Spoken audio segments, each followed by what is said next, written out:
Il a voulu mettre de la drogue à mon insu dans le but de m'agresser sexuellement. J'étais allée voir un ami et j'ai découvert un prédateur.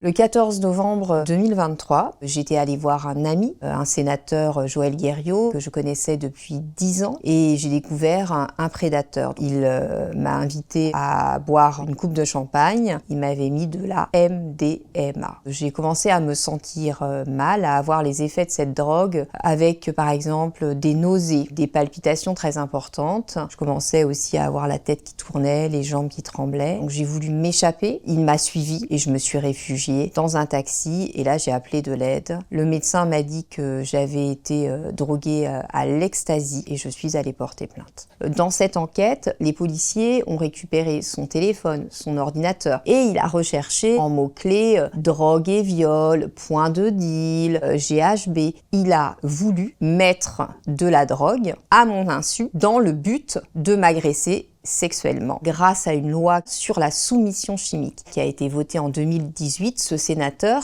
il a été condamné à 4 ans de prison, dont 18 mois fermes. Le comble de tout ça, c'est que ce sénateur était déjà sénateur en 2018, il a voté cette loi qui l'a condamné. Le sénateur a fait appel de cette décision, alors je ne cache pas que ça remet un peu de sel pour moi sur les plaies, mais c'est son droit. C'est pas parce que vous n'avez pas été violé que vous n'avez pas été traumatisé. Savoir que quelqu'un a eu l'intention de vous faire du mal, vous voyez déjà là le traumatisme existe. J'ai eu énormément de problèmes de dents, j'ai dû me faire arracher des dents, à force d'avoir les mâchoires très crispées. Après le procès, par exemple, j'ai encore plus eu des moments où j'avais peur d'être seule. Dès qu'il y a le moindre bruit, je sursaute. En politique, tous les sujets de violence, on préfère pas trop les regarder, ça me met mal à l'aise. Malheureusement, le président du Sénat, Gérard Larcher, il n'a eu aucun signe d'empathie à mon égard sur les mois qui ont suivi et les années qui ont suivi. Donc je me suis permise de lui dire que à ce niveau de responsabilité, on peut pas se permettre de mépriser autant une victime. Aujourd'hui, je lui ai demandé de faire en sorte qu'on puisse se rencontrer pour en parler. Si